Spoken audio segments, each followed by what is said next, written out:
What's up, everybody? This is Yuri Klyachkin for Spartan Poker, and today I'll be discussing three hands that I've played this week at No Limit 100 on Bovada. And I guess the topic or the theme for this particular podcast is folding big hands, folding really big hands. It is extremely difficult to do.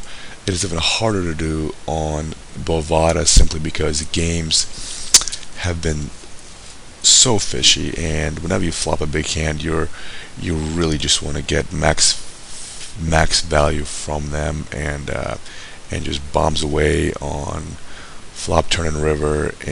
However, what sometimes happens is what you think you have the immortal nuts, you get raised on the turn or the river, with the opponent indicating that he has a much better hand. And those situations come up quite often, and our gut read always tells us, well, shit, we're definitely way behind here. But we still click that call button, and we're often wrong. And so I guess my goal today would be to deconstruct these hands and to teach you guys how to think in these situations and how to make the proper decision at the table. And again, it's as much easier to do in today's games. Well, in today's games, simply because I'm talking about Bovada, because you're only playing on 4 tables. It's really easy to pick up all sorts of reads. You can see the hands that go to showdown by clicking the hand history window. You can easily tag who the fish in the games are and who are the regs in the games. And I'm sure I've gone over this before of how to identify a fish or reg at the at Bovada games. And as you know, Bovada games are anonymous games, so you have no idea who you're playing against. However, there is software such as a Hold'em indicator that will create a heads-up display or a HUD for you, letting you know how often these guys put the money in the pot voluntarily, which is the VPIP, how often they raise pre-flop, and it also give you other stats: how often they steal, how often they continuation bet, how often they go to showdown, what percentage of time are they good at showdown. However, those later stats are not as important, simply because they're based on they're more reliable with larger hand sizes. When we're playing on Bovada, we're mainly working with really small hand sizes, sample sizes, such as 20, 30, maybe 40 hands, because you're rarely sitting at the table with the same players. You're always switching up, getting up, finding better games. A lot of times the game breaks quite easily when the fish busts, other regs come and go, etc. So our main goal in these games is to identify who the fish are, who the regs are, and whether the table is profitable or not. So I'll briefly go into how I table select and how I mark my fish, and what are some of the hallmarks of a standard Bovada fish. So initially, when I open up the lobby, and I'll also describe this in my videos as well, is I look at the lobby, and let's say I want to play an L200 or an L100.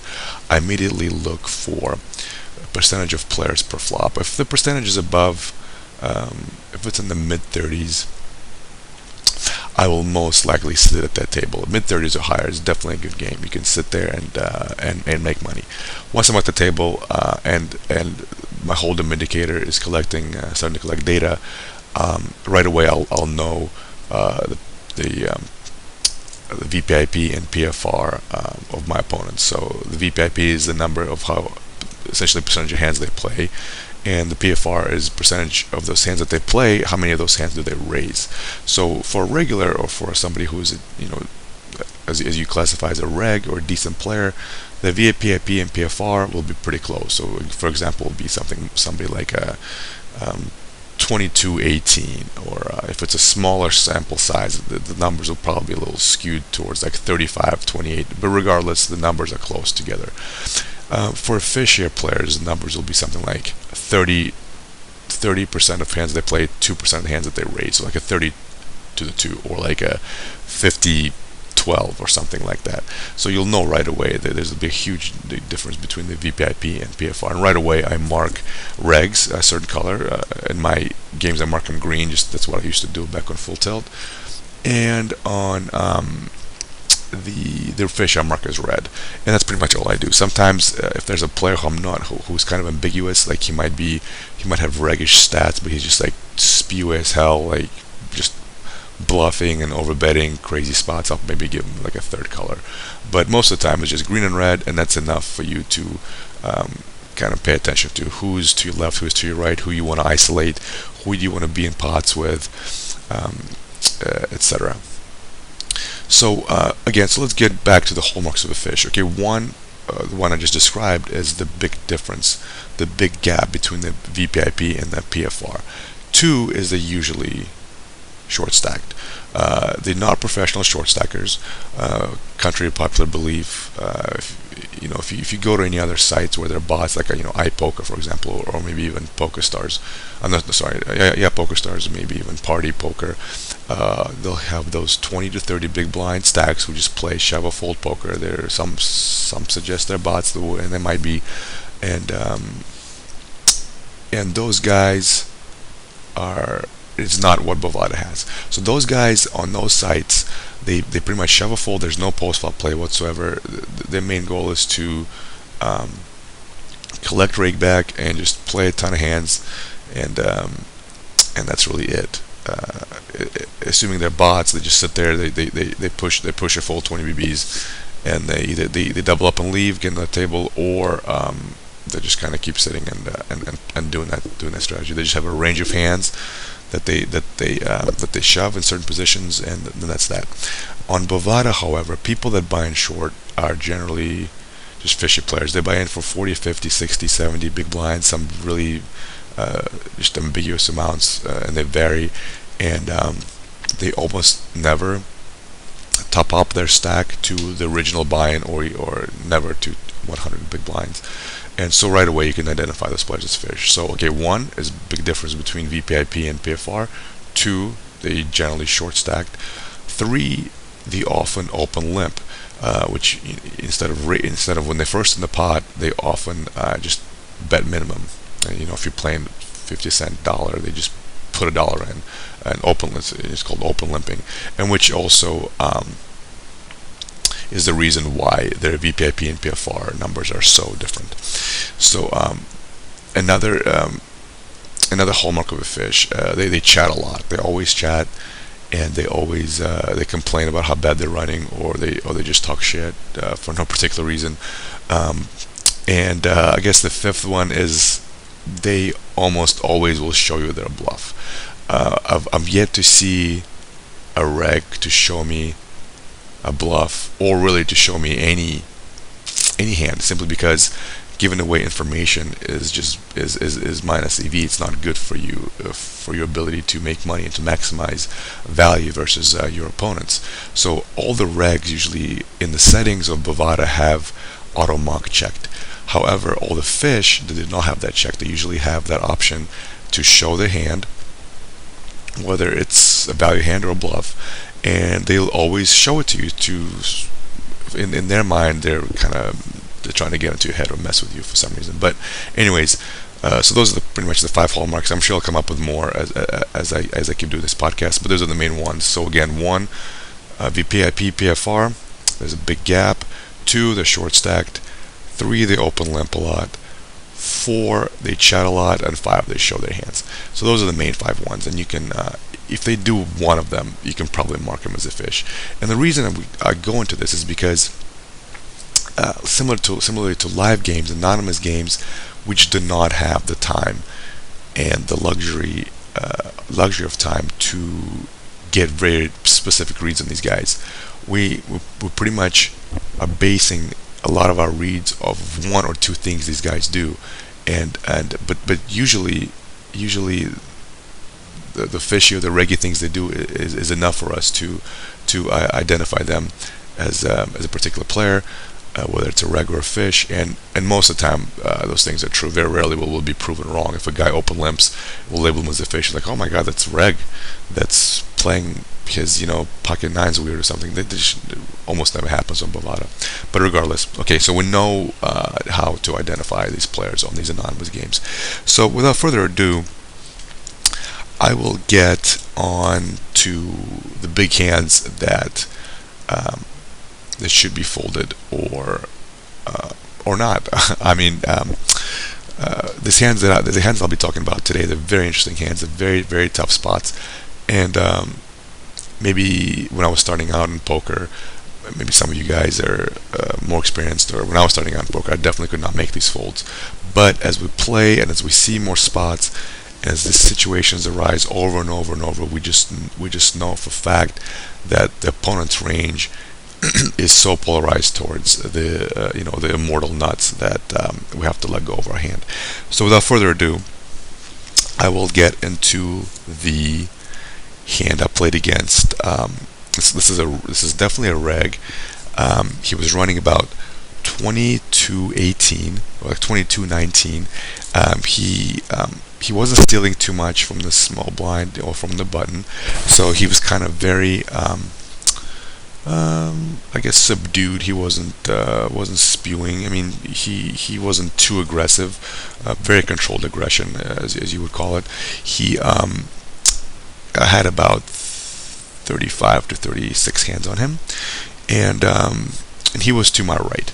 So he's in the small blind, and he opens for $3.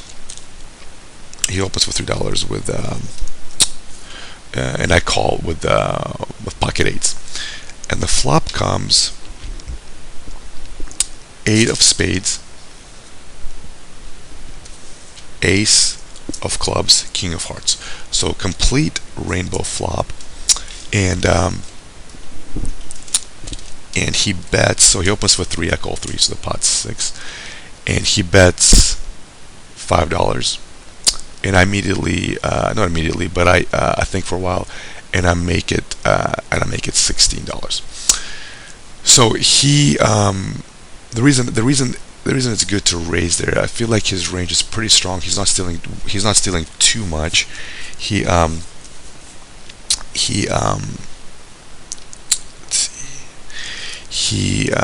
usually my hand is my raise kind of looks full of shit. I mean, I'm always 3-betting aces and kings and ace king, so I'm repping a very narrow range, such as ace 8 and pocket eights.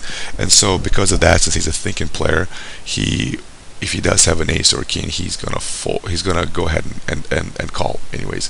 And I'm definitely getting value from ace king, ace queen, other ace x hands.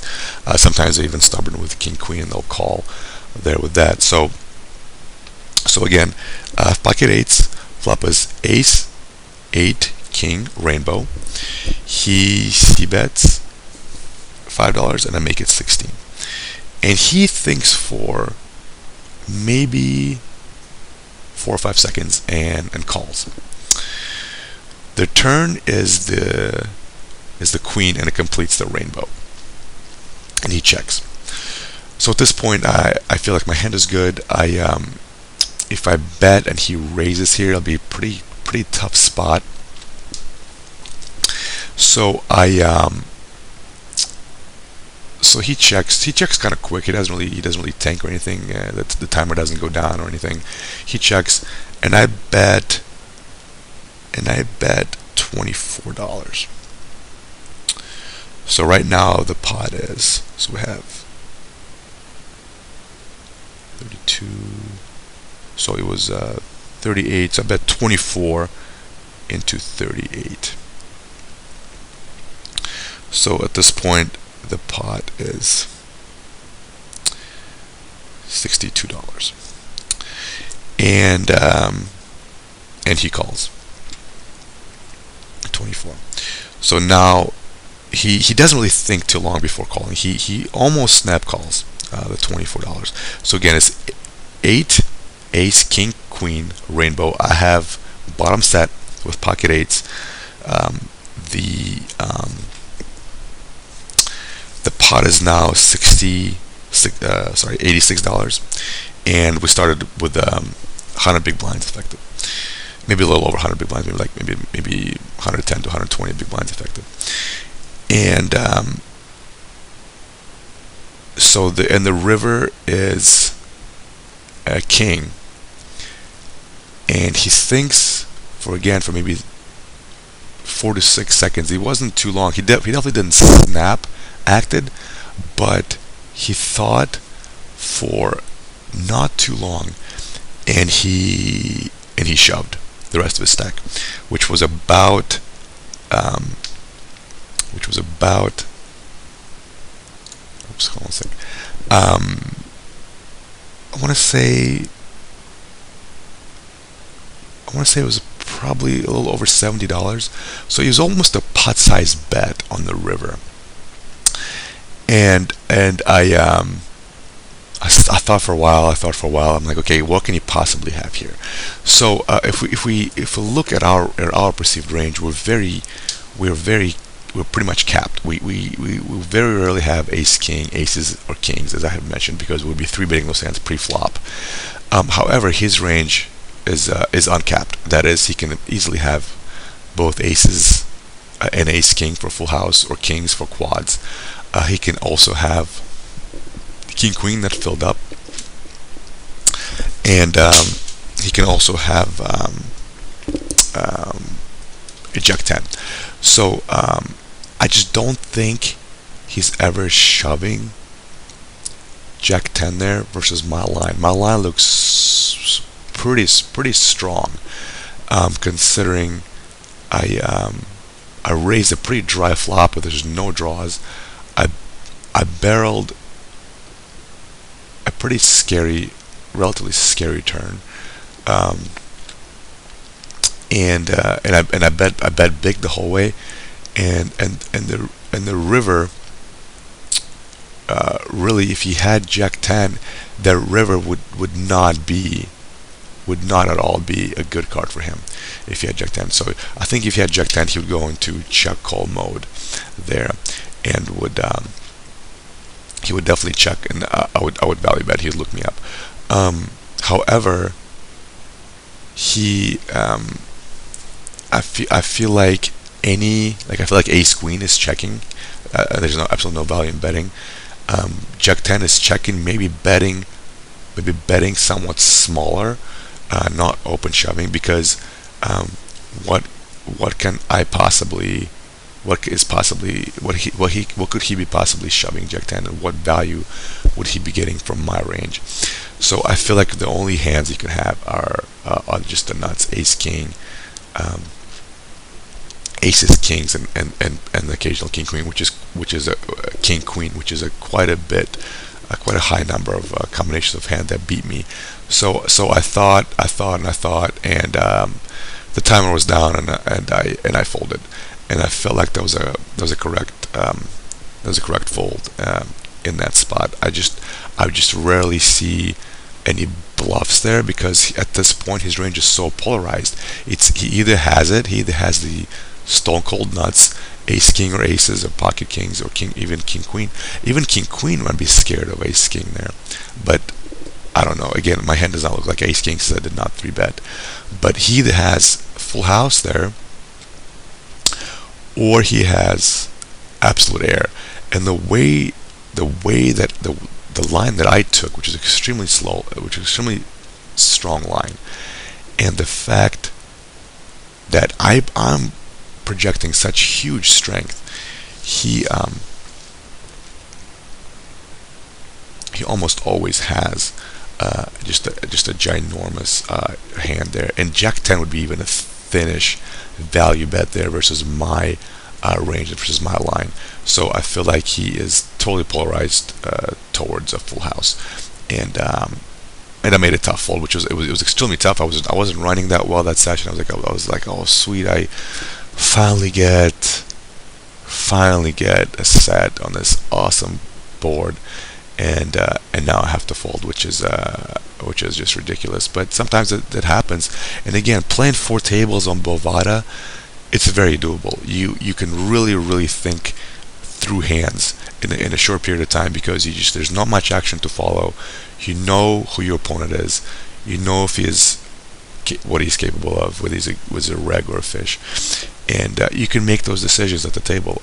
When back in the day when we were, 12 tabling full tilt or 20 tabling stars, there's just absolutely no way anybody's folding there. It's such a tough fold to make. You have a set. You probably aren't taking the most optimal line there, as far as you probably are calling all streets and not getting enough value. But here you can really get max value from your hands and make those tough folds when the situation calls for it.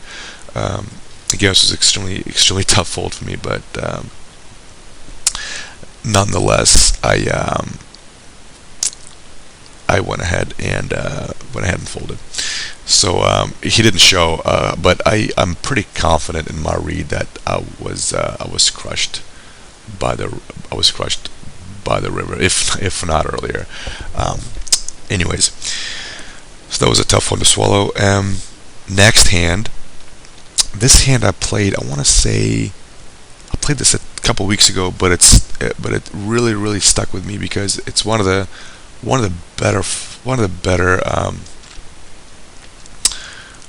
spots. It's an extremely tough spot, but when you encounter this spot, they do happen quite a bit.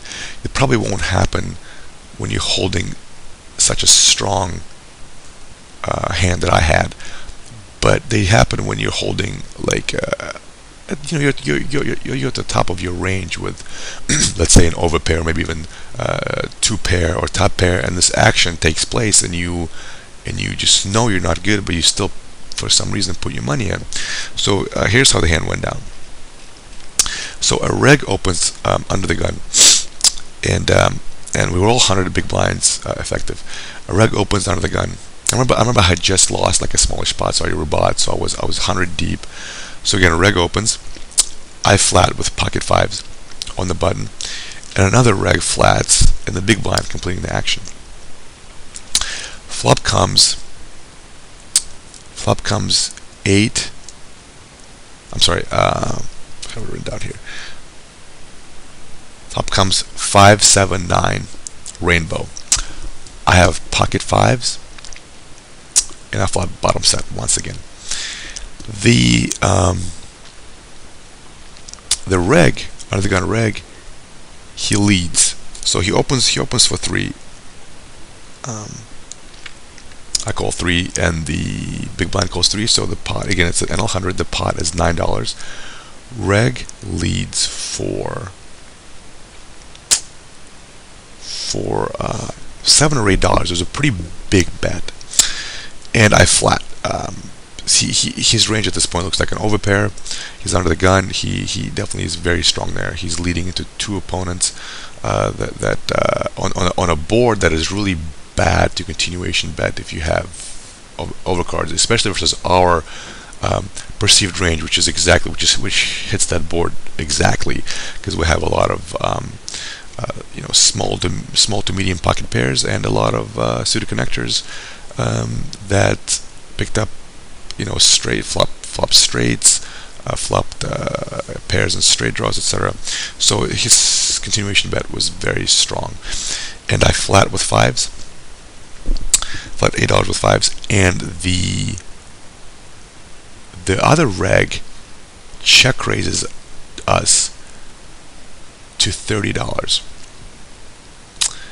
and it goes back to the under the gun reg, and he thinks for maybe 2 seconds and just shoves, and I'm sitting there with fives, and at this point I'm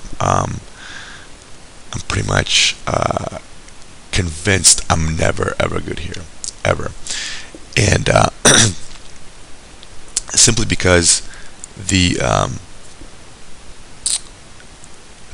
way the action took place, we both look extremely strong, flatting there on such dry boards.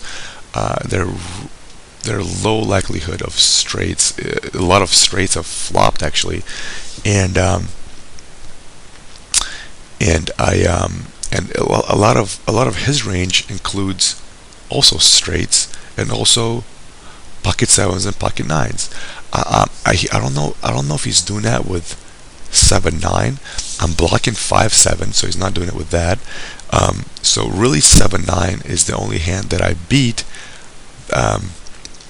That the big blind check raises us with.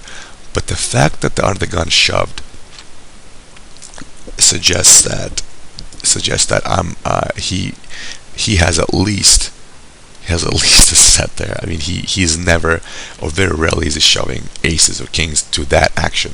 If he had aces, kings, queens, jacks, he's even tens, he's probably just going to flat and reevaluate the turn. That is the default play for kind of a taggish, tight aggressive regular in early position versus that action. So he shoved. I really didn't think too long and folded, and I was pretty happy about it. And the under the gun showed pocket nines, and the big blind had pocket sevens. So I really got away cheap there. But again, I trusted my read, and that action was just so strong. And if you put your opponents on particular ranges and eliminate hands from their range that they would play a particular way that you can beat, for example, you beat aces, kings, you beat tens through aces, but he's never playing those hands like that to that action ever. So you can definitely rationalize and deconstruct their ranges on these boards like that. So I folded, and I was correct. And the last hand that I'll go into, I actually played it earlier this morning, and this is a very, very interesting hand once again. So the hand went down like this. I min open pocket fours. I'm in open pocket fours on the button. Again, we're all 100 big blinds effective. I'm in open pocket fours on the button. And this is NL 100. And so I open it to $2. A reg in the small blind 3 bets me, but 3 bets are very kind of small. He makes it $7. So he goes $2 with my pocket fours. Reg makes it 7, and this loose, kind of almost like not even a loose passive, maybe like a tight passive fish, flats the $7 3 bet. So he was running about it's one of those 29 for 30 VP of 30 of PFR of 5 kind of guys. He's very bad pre-flop, but he really won't put in money post-flop without the goods. Almost never. So at this point, I'm getting good pot odds to set mine with my fours. So I call. And when 3 of us go to the flop, we all have 100 big blinds. And the flop comes 4 of hearts, king of hearts, jack of hearts, all hearts. And again, I'm very happy with flopping a set,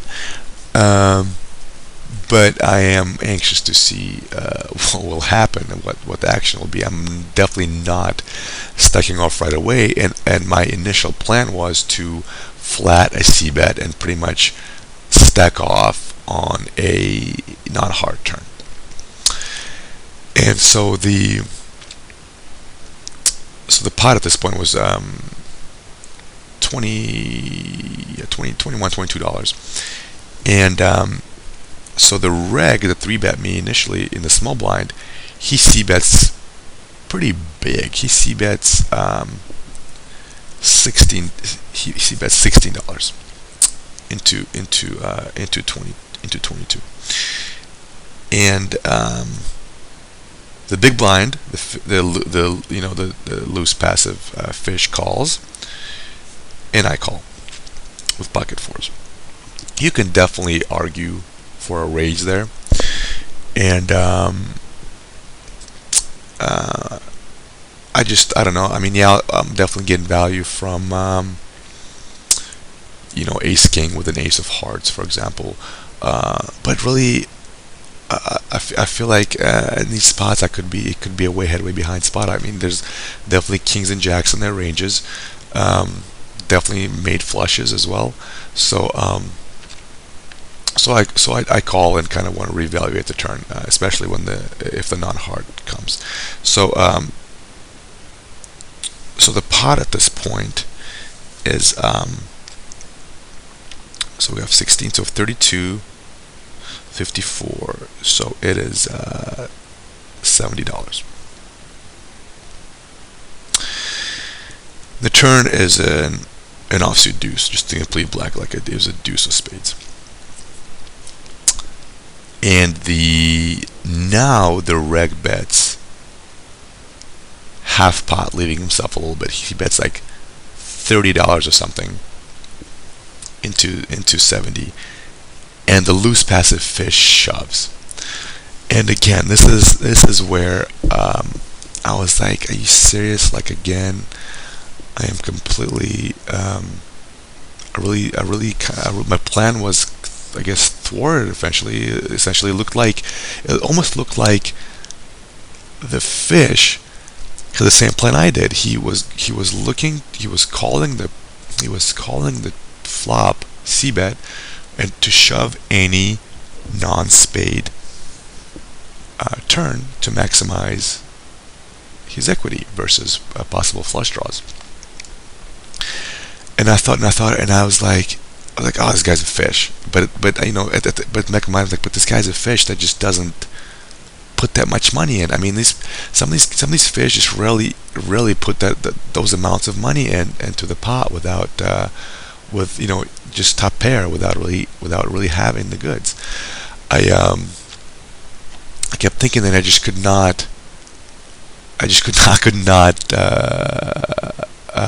could not believe this was happening to me. So but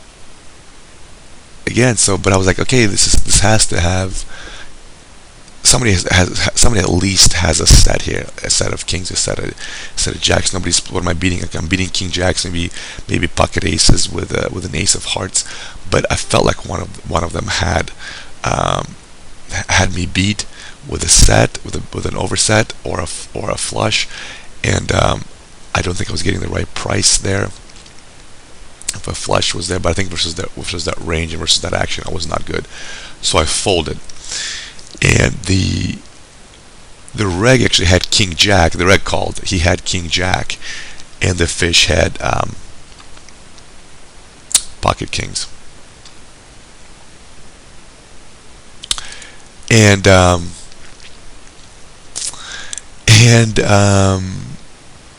just kidding. Actually, I didn't fold. I just wanted to mess with you guys. So I actually called, and the fish had pocket kings and the reg had king jack, but I rivered the case 4 and took it down.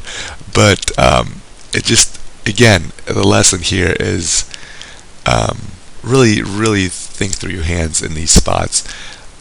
Don't blindly get married to your strong hands, and really evaluate your ranges and evaluate your opponent's ranges and your perceived range and how strong you look in these spots, and how your opponents react to that. The fact that you're projecting such extreme strength and your opponent is still just pumping money into the pot, suggesting that you just often beat there and you're rarely good. So again, make those tough folds, guys. They don't come that often, but do your best to recognize those spots, and it will save you a ton of money in the long run. All right, good luck to all of you. I'll see you next time.